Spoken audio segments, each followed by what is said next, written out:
Hello नमस्कार दोस्तों, स्वागत है आपके अपने YouTube channel JL Jharkhand lives में। दोस्तों हम लोग यहाँ पर जेपीएससी की पेपर 2 की प्रैक्टिस सेट हम लोग यहाँ पर देख रहे हैं और इसी क्रम में हम लोग यहाँ पर आज प्रैक्टिस सेट नंबर 11 हम लोग यहाँ पर देखने वाले हैं। तो दोस्तों अगर आप JL झारखंड लाइव चैनल में अगर नए हैं तो सबसे पहले चैनल को जरूर सब्सक्राइब कर लीजिए और साथ ही जो बेल आइकन बना हुआ है उसको प्रेस कर लीजिए ताकि आगे का जो भी अपडेट्स अगर वीडियो आएगी नोटिफिकेशन सबसे पहले आपको यहाँ पर मिल जाया करेगी। तो दोस्तों चैनल को जरूर सब्सक्राइब कर लीजिए। और दोस्तों जेपीएससी की प्रीलिम्स की 7वीं जेपीएससी की प्रीलिम्स की एडमिट कार्ड जो है वो जारी कर दी गई है। तो आप ऑफिशियल वेबसाइट में जाइए, वहां पर आप अपना एडमिट कार्ड डाउनलोड कर लीजिए और देख लीजिए और यहाँ पर कि आपका सेंटर कहाँ पर दिया गया है। ठीक है, मैक्सिमम अभ्यर्थियों का जो सेंटर है वो गृह जिला जो है या फिर अन्य जिले के अंदर ही अन्य कोई शहर है तो वहां पर दिया गया है। बहुत ज़्यादा दूर आपका केंद्र जो है वो नहीं बनाया गया है, इसलिए आपको परेशान होने की जरूरत बिल्कुल भी नहीं है। मैक्सिमम लोगों का यहाँ पर जो है वो गृह जिला ही दिया गया है। ठीक है, अपने डिस्ट्रिक्ट में ही आपका एग्जाम लिया जाएगा।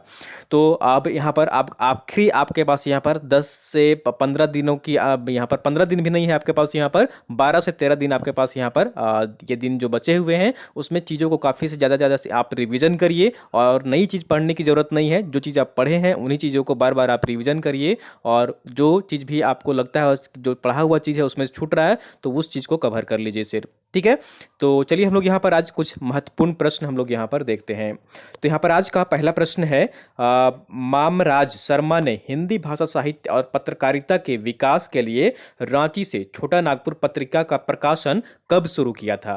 ठीक है, तो यहाँ पर दो प्रश्न आपसे पूछे जा सकते हैं। ठीक है, छोटा नागपुर पत्रिका का प्रकाशन कब शुरू किया गया था और किन के द्वारा शुरू किया गया था। तो किन के द्वारा शुरू किया गया था, तो इसका आप उत्तर यहाँ पर दीजिएगा मामराज शर्मा। ठीक है, मामराज शर्मा। और इसकी जो शुरुआत की गई थी वो कब की गई थी, तो इसका सही आंसर जो होगा यहाँ पर ऑप्शन नंबर बी इज बिल्कुल सही आंसर हो जाएगा। वर्ष 1925 ईस्वी में। कब की गई थी, वर्ष 1925 ईस्वी में हिंदी भाषा साहित्य और पत्रकारिता के विकास के लिए रांची से छोटा नागपुर पत्रिका का प्रकाशन जो शुरू हुआ था वो वर्ष 1925 ईस्वी से हुआ था। ठीक है, चलिए अगले प्रश्न की ओर चलते हैं और अगला प्रश्न है यहाँ पर, संथाली कवि साधु रामचंद्र मुर्मू की कृति जोमोसिम किस वर्ष प्रकाशित हुआ था।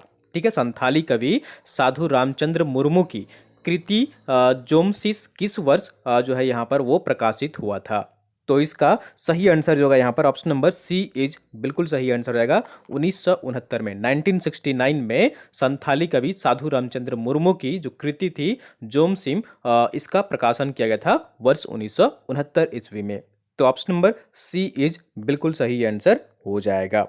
चलिए अगले प्रश्न की ओर चलते हैं और अगला प्रश्न है यहाँ पर, मुंडारी कविता संग्रह हिसिर के कवि कौन है। ठीक है, मुंडारी कविता संग्रह हिसिर के कवि निम्नलिखित में से कौन है। तो इसका सही आंसर जो होगा यहाँ पर ऑप्शन नंबर सी इज बिल्कुल सही आंसर हो जाएगा। तो ये है रामदयाल मुंडा। कौन है, रामदयाल मुंडा है जिनके द्वारा ये कविता संग्रह जो है हिसिर उसके कवि हैं।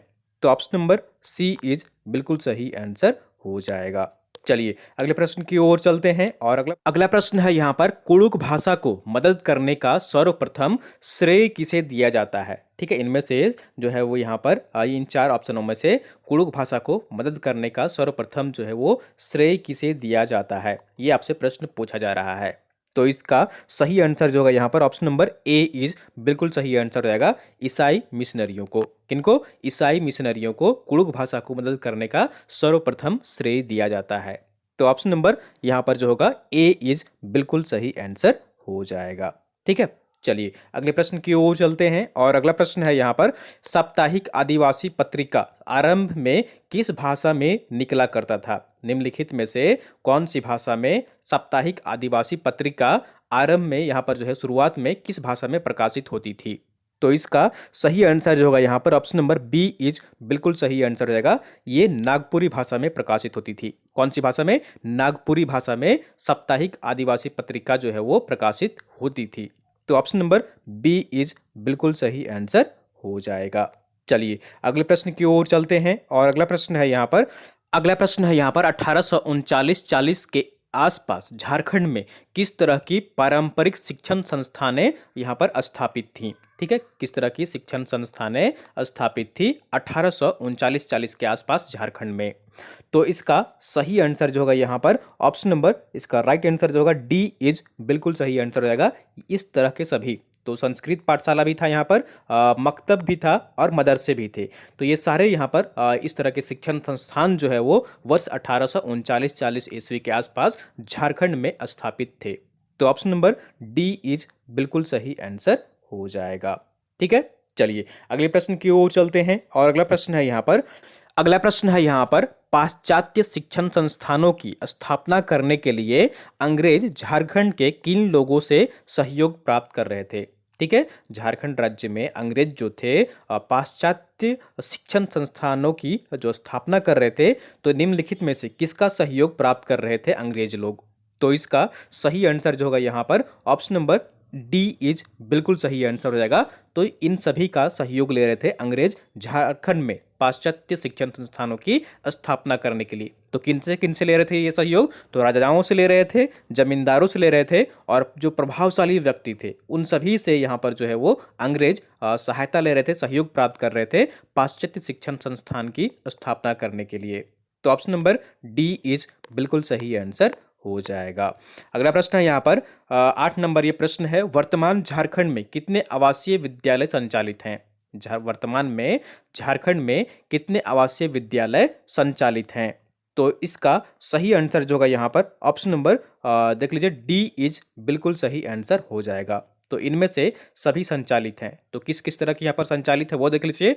तो 89 आदिवासी आवासीय विद्यालय संचालित हैं राज्य में, और 29 ऐसे विद्यालय हैं जो अनुसूचित जाति आवासीय विद्यालय हैं। अनुसूचित जाति आवासीय विद्यालय जो है वो 29 है, और 4 जो यहाँ पर हैं वो हैं पिछड़ी जाति के विद्यार्थियों के लिए आवासीय विद्यालय।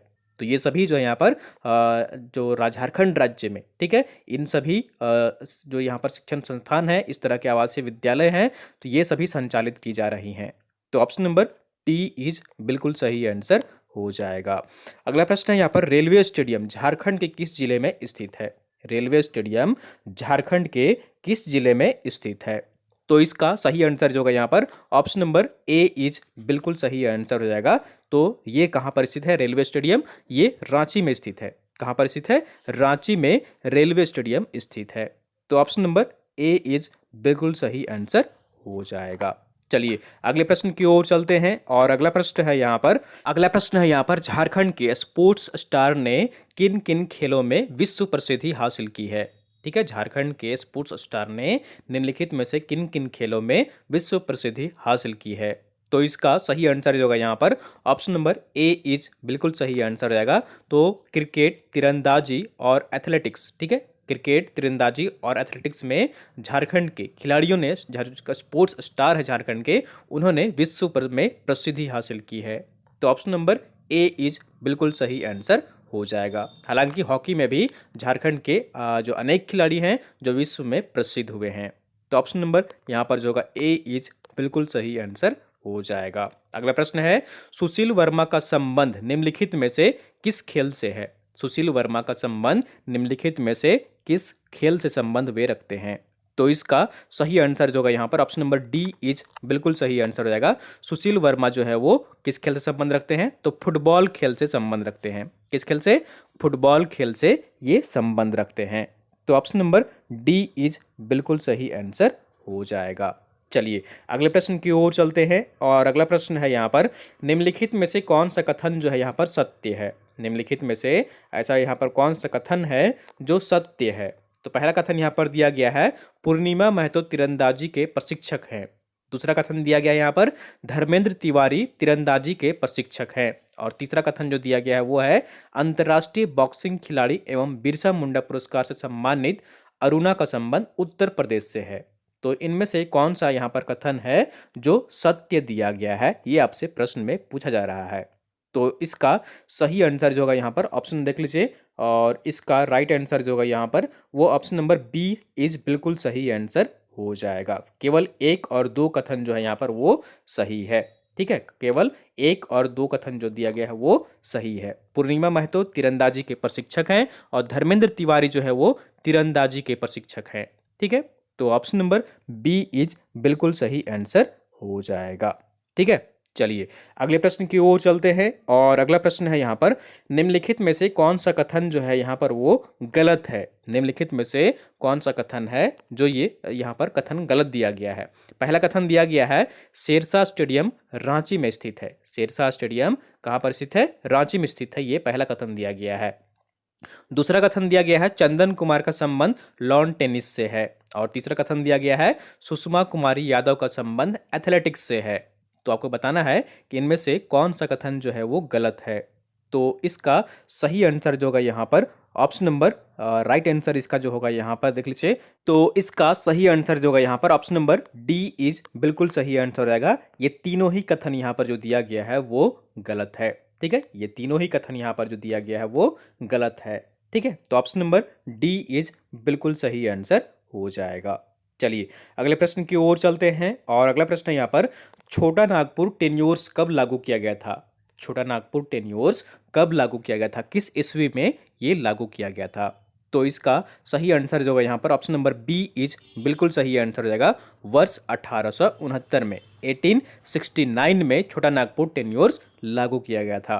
तो ऑप्शन नंबर बी इज बिल्कुल सही आंसर हो जाएगा। ठीक है, तो छोटा नागपुर टेन्योर्स एक्ट जो है वो 1869 में भूयहरी भूमि के सर्वे एवं सेटलमेंट के लिए पारित हुआ था। ठीक है, याद रखिएगा, भूयहरी भूमि के सर्वे एवं सेटलमेंट के लिए पारित हुआ था और इस एक्ट के तहत एक विशेष कमिश्नर की नियुक्ति की गई थी तथा भूयहरी एवं जो मध्यस्थ जमीन का सर्वेक्षण कराया गया। यह कार्य 1869 से लेकर 1880 ईस्वी तक चलता रहा था। ठीक है, 1869 से लेकर ये 1880 तक। ठीक है, 1880 तक ये जो है यहाँ पर चलता रहा था जमीन का सर्वे। ठीक है, किस जमीन का? भूयही भूमि का। तो ऑप्शन नंबर बी इज बिल्कुल सही आंसर हो जाएगा। चलिए अगले प्रश्न की ओर चलते हैं और अगला प्रश्न यहाँ पर पूछ रहा है आपसे कि निम्नलिखित में से कौन सा कथन सत्य है। निम्नलिखित में से कौन सा कथन यहाँ पर सत्य है? तो पहला कथन जो दिया गया है वो बिरसा मुंडा के उलगुलान के फलस्वरूप झारखंड में सीएनटी एक्ट लागू हुआ। ठीक है, पहला कथन दिया गया है। दूसरा कथन है छोटा नागपुर में पहली बार सर्वे का कार्य सन 1902 में प्रारंभ हुआ था। तो आपको बताना है कि इनमें से कौन सा कथन जो दिया गया है वो सत्य है। तो इसका सही आंसर जो होगा यहाँ पर ऑप्शन नंबर सी इज बिल्कुल सही आंसर हो जाएगा। यहाँ पर तीसरा ऑप्शन जो है वो क्या दिया गया है वो देख लीजिए। यहाँ पर 1 एवं 2 दोनों ही कथन यहाँ पर जो दिया गया है वो सत्य दिया गया है। तो यहाँ पर देख लीजिए, बिरसा मुंडा के उलगुलान के फलस्वरूप झारखंड में सीएनटी और सीएनटी एक्ट जो है वो लागू हुआ था और छोटा नागपुर में पहली बार सर्वे का कार्य जो है वो कब हुआ था? वर्ष 1902 में प्रारंभ हुआ था। तो ऑप्शन नंबर सी इज बिल्कुल सही आंसर हो जाएगा। अगला प्रश्न यहाँ पर, मुंडा मानकी से संबंधित कौन सा कथन इनमें से सत्य है? मुंडा मानकी से संबंधित कौन सा यहाँ पर कथन जो है वो सत्य दिया गया है? तो इसका यहाँ पर देख लीजिए, कथन जो 2 कथन यहाँ पर दिए गए हैं वो पहला कथन है मुंडा मानकी के अधीन काम करता है। तो बिल्कुल सही है, यहाँ पर ये मुंडा जो है वो मानकी के अधीन काम करता है। दूसरा कथन दिया गया है मुंडा द्वारा वसूला गया खजाना मानकी के यहाँ जमा होता था। ठीक है, मुंडा द्वारा जो वसूला गया खजाना मानकी के यहाँ होता था, जमा होता था। तो इसका सही आंसर जो होगा यहाँ पर ऑप्शन नंबर सी इज बिल्कुल सही आंसर हो जाएगा। तो यहाँ पर दोनों ही कथन जो है दिए गए हैं वो सत्य दिए गए हैं। ठीक है, मुंडा मानकी के अधीन काम करता है और मुंडा द्वारा वसूला गया खजाना मानकी के यहाँ जमा होता था। तो दोनों ही कथन यहाँ पर सत्य हैं। तो इसलिए ऑप्शन नंबर सी जो होगा वो बिल्कुल सही आंसर हो जाएगा। अगला प्रश्न यहाँ पर, निम्न कथन पर विचार कीजिए। यहाँ पर 2 कथन दिए गए हैं, इस पर आपको यहाँ पर विचार करना है। तो पहला कथन दिया गया है छोटा नागपुर में विल्किंसन कानून 1836 ईस्वी में लागू हुआ। ठीक है, दूसरा यहाँ पर कथन दिया गया है अस्थायी बंदोबस्त के कारण न्याय, राजस्व एवं वाणिज्यिक सेवाओं को 3 भागों में किया गया है। तो यहाँ पर आपसे पूछा जा रहा है कि इन दोनों कथनों में से कौन सा कथन जो है यहाँ पर वो सत्य है। ठीक है, इनमें से कौन सा कथन जो है वो सत्य है? तो इसका सही आंसर जो होगा यहाँ पर ऑप्शन नंबर सी इज बिल्कुल सही आंसर हो जाएगा। दोनों ही कथन यहाँ पर जो दिए गए हैं वो सत्य हैं। ठीक है, केवल 1 एवं 2 कथन जो है यहाँ पर वो सत्य है। तो क्या है, छोटा नागपुर में विल्किंसन कानून जो है वो कब लागू किया गया था, वर्ष 1836 में, 1836 में ये लागू किया गया था। और अस्थायी बंदोबस्त के कारण न्याय, राजस्व एवं वाणिज्यिक सेवाओं को 3 भागों में जो है यहाँ पर विभाजित किया गया था। तो ऑप्शन नंबर सी इज बिल्कुल सही आंसर हो जाएगा। चलिए अगले प्रश्न की ओर चलते हैं और अगला प्रश्न है यहाँ पर, छोटा नागपुर काश्तकारी अधिनियम के तहत भूस्वामी का तात्पर्य है। ठीक है, भूस्वामी का तात्पर्य क्या है छोटा नागपुर काश्तकारी अधिनियम के तहत। तो यहाँ पर 4 ऑप्शन दिए गए हैं, तो इसका सही आंसर जो होगा यहाँ पर ऑप्शन नंबर सी इज बिल्कुल सही आंसर हो जाएगा। तो वह व्यक्ति जिसने काश्तकार को अपनी जमीन दी हो। ठीक है, भूस्वामी का तात्पर्य है कि वह व्यक्ति जिसने काश्तकार को अपनी जमीन दी हो, भूमि दी हो। तो ऑप्शन नंबर सी इज बिल्कुल सही आंसर हो जाएगा। चलिए अगले प्रश्न की ओर चलते हैं और अगला प्रश्न है यहाँ पर, छोटा नागपुर काश्तकारी अधिनियम 1960 के अंतर्गत एक कन्या खूट कटीदार को, ठीक है, एक खूट कटीदार को इनमें से कौन सा यहाँ पर जो है वो पूर्ण कर रहा है इस वाक्य को। ठीक है, तो छोटा नागपुर काश्तकारी अधिनियम 1960 के अंतर्गत एक कन्या खूट कटीदार को क्या करता है, पैतृक संपत्ति पर उत्तराधिकार के अधिकार वर्जित है, पुरुषों के समान अधिकार प्राप्त है, खूट कटीदार अधिकार प्राप्त है, या फिर इनमें से कोई नहीं। तो इसका सही आंसर जो होगा यहाँ पर ऑप्शन नंबर ए इज बिल्कुल सही आंसर हो जाएगा। तो पैतृक संपत्ति पर उत्तराधिकार के अधिकार जो है वो वर्जित है। ठीक है, तो पैतृक संपत्ति पर जो उत्तराधिकार के अधिकार है छोटा नागपुर काश्तकारी अधिनियम 1960 के अंतर्गत एक कन्या खूट कटीदार को, तो वो पैतृक संपत्ति पर यहाँ पर अधिकार वर्जित है। तो ऑप्शन नंबर ए इज बिल्कुल सही आंसर हो जाएगा। अगला प्रश्न है यहाँ पर 20 नंबर प्रश्न है, छोटा नागपुर काश्तकारी अधिनियम के तहत आयुक्त के कोर्ट के निर्णय के विरुद्ध कहाँ अपील की जा सकती है। ठीक है, तो यहाँ पर आयुक्त के अलावा जो है यहाँ पर आयुक्त के विरोध में, ठीक है, कहाँ अपील की जा सकती है। जब आयुक्त अगर सही यहाँ पर फैसले नहीं दे रहे हो, नया नहीं कर पा रहे हो, तब कहाँ अपील करने का प्रावधान किया गया है छोटा नागपुर काश्तकारी अधिनियम के तहत। तो इसका सही आंसर जो होगा यहाँ पर ऑप्शन नंबर बी इज बिल्कुल सही आंसर हो जाएगा। तो इसके बाद उच्च न्यायालय में, हाई कोर्ट में यहाँ पर जो है वो अपील की जा सकती है। कहाँ पर, उच्च न्यायालय में। तो ऑप्शन नंबर बी इज बिल्कुल सही आंसर हो जाएगा। ठीक है, चलिए अगले प्रश्न की ओर चलते हैं और अगला प्रश्न है यहाँ पर, छोटा नागपुर काश्तकारी अधिनियम 1908 की धारा डैश के तहत राज्य सरकार की किसी बंजर भूमि को बंदोबस्त किया जा सकता है। ठीक है, तो किस धारा के तहत छोटा नागपुर काश्तकारी अधिनियम में 1908 की जो धारा है, किस धारा के तहत राज्य सरकार की किसी भी बंजर भूमि को बंदोबस्त कर सकती है। तो इसका सही आंसर जो होगा यहाँ पर ऑप्शन नंबर बी इज बिल्कुल सही आंसर हो जाएगा, 63 का। ठीक है, 63 का जो यहाँ पर धारा है, इसके तहत राज्य सरकार किसी भी बंजर भूमि को बंदोबस्त कर सकती है। तो ऑप्शन नंबर बी इज बिल्कुल सही आंसर हो जाएगा। ठीक है, चलिए अगले प्रश्न की ओर चलते हैं और अगला प्रश्न है यहाँ पर, छोटा नागपुर काश्तकारी अधिनियम के अनुसार कोरकर भूमि पर कितने वर्षों तक मालगुजारी नहीं लगाई जा सकती है। ठीक है, छोटा नागपुर काश्तकारी अधिनियम के अनुसार कोरकर भूमि पर कितने वर्षों तक मालगुजारी नहीं लगाई जा सकती है, 4 वर्ष, 5 वर्ष, 7 वर्ष या फिर 12 वर्ष। तो इसका सही आंसर जो होगा यहाँ पर ऑप्शन नंबर डी इज बिल्कुल सही आंसर हो जाएगा, 12 वर्षों तक। ठीक है, 12 वर्षों तक जो है यहाँ पर मालगुजारी नहीं लगाई जा सकती है। तो ऑप्शन नंबर डी इज बिल्कुल सही आंसर हो जाएगा। चलिए अगले प्रश्न की ओर चलते हैं और अगला प्रश्न है यहाँ पर, वैसी भूधृति जिसके परिवार के पुरुष, ठीक है, ये पुरुष या वारिस यहाँ पर होगा, वारिस नहीं होगा, वारिस होगा। ठीक है, जो मतलब उत्तराधिकारी न होने पर रैयत के निधन के बाद पुनः भूस्वामी को वापस कर दिया जाता था, तो उसे कहते हैं, ऐसी भूमि को क्या कहा जाता है। ठीक है, ऐसी भूमि जिस परिवार के कोई उत्तराधिकारी नहीं हो, ठीक है, और फिर वापस जो है वो रैयत के निधन के बाद पुनः भूस्वामी को वो वापस कर दिया जाता है, तो ऐसी भूमि को क्या कहा जाता है। तो इसका सही आंसर जो होगा यहाँ पर ऑप्शन नंबर बी इज बिल्कुल सही आंसर हो जाएगा, पुंगरांत भूधृति कहा जाता है। क्या कहा जाता है, पुंगरांत भूधृति कहा जाता है। जो ऐसी भूमि जिसके कि यहाँ पर परिवार या फिर कोई पुरुष वारिस न हो और रैयत के निधन के बाद पुनः भूस्वामी को वैसा जमीन वापस कर देता है, तो इस भूमि को पुंगरांत भूधृति कहते हैं। तो ऑप्शन नंबर बी इज बिल्कुल सही आंसर हो जाएगा। अगला प्रश्न यहाँ पर, ग्राम पंचायत की जन पूर्ति से संबंधित निम्न में से ठीक है। ग्राम पंचायत की जन पूर्ति से संबंधित निम्न में से कौन सा कथन सत्य है। ठीक है, ग्राम पंचायत की जन पूर्ति से संबंधित निम्न में से कौन सा कथन जो है यहाँ पर दिया गया है वो सत्य है। तो पहला कथन दिया गया है सामान्य क्षेत्र के लिए 1/10 के लिए यहाँ पर होना चाहिए।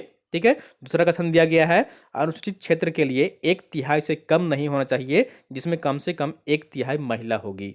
तो इनमें से कौन सा कथन जो है यहाँ पर वो सत्य है। तो इसका सही आंसर जो है यहाँ पर ऑप्शन नंबर सी इज बिल्कुल सही आंसर रहेगा, जिसमें कि यहाँ पर ऑप्शन नंबर 1 और 2 दोनों ही यहाँ पर सही है। ठीक है। तो सामान्य क्षेत्र के लिए 1/10 यहाँ पर होना चाहिए और अनुसूचित क्षेत्र के लिए 1/3 से कम नहीं होना चाहिए। ठीक है। तो ऑप्शन नंबर यहाँ पर जो होगा सी इज बिल्कुल सही आंसर हो जाएगा। ठीक है। चलिए अगले प्रश्न की ओर चलते हैं और अगला प्रश्न है यहाँ पर, और ये आज का अंतिम प्रश्न है कि निम्नलिखित में से किन परिस्थितियों ने पंचायतों का विघटन नहीं किया जा सकता है। निम्नलिखित में से किन परिस्थितियों में पंचायत का विघटन नहीं किया जा सकता है। तो दो कथन यहाँ पर दिए गए हैं। पहला कथन है राज्य सरकार का आदेश का पालन न करने पर, या फिर दूसरा जो है यहाँ पर अधिरोपित कर्तव्य का पालन न करने पर। ठीक है। तो किस परिस्थिति में पंचायतों का विघटन जो है वो नहीं किया जा सकता है। तो इसका सही आंसर जो होगा यहाँ पर ऑप्शन नंबर डी इज बिल्कुल सही आंसर रहेगा। ठीक है। तो उपरोक्त सभी परिस्थितियों में यहाँ पर विघटन जो है वो नहीं किया जा सकता है। तो ये दोनों ही यहाँ पर कथन जो है, इन दोनों ही परिस्थितियों पर विघटन जो है वो पंचायत का नहीं किया जा सकता है। राज्य सरकार का अगर आदेश पालन ना करने पर भी पंचायत का विघटन नहीं किया जाएगा, और अधिरोपित कर्तव्य का पालन ना करने पर भी पंचायत का जो है यहाँ पर वो विघटन नहीं किया जाएगा, यानी कि मतलब उसका बंटवारा नहीं किया जाएगा। ठीक है। उसका टुकड़े टुकड़े नहीं किए जाएंगे पंचायत का। ठीक है। तो ऑप्शन नंबर डी इज बिल्कुल सही आंसर हो जाएगा। ठीक है। तो दोस्तों ये थी यहाँ पर आज की कुछ महत्वपूर्ण प्रश्न। उम्मीद करता हूँ आपको वीडियो पसंद आई होगी। और दोस्तों अगर आप जेपीएससी की ऑनलाइन टेस्ट सीरीज से जुड़ना चाहते हैं तो हमारा ऐप डाउनलोड कर लीजिए। वहाँ पर जेपीएससी की ऑनलाइन टेस्ट सीरीज है, और अभी फिलहाल यहाँ पर 2 से 3 दिनों में डिस्काउंट भी चल रहा है, तो आप डिस्काउंट लेकर उसे परचेज भी कर सकते हैं। तो दोस्तों वीडियो को अधिक से अधिक अपने दोस्तों के साथ शेयर कर दिया करिए, ताकि अन्य लोग भी यहाँ पर जुड़ सकें और कुछ महत्वपूर्ण प्रश्न यहाँ पर देख सकें। यदि आप जेपीएससी की तैयारी कर रहे हैं तो ऑनलाइन टेस्ट सीरीज के लिए डाउनलोड करें आज ही हमारा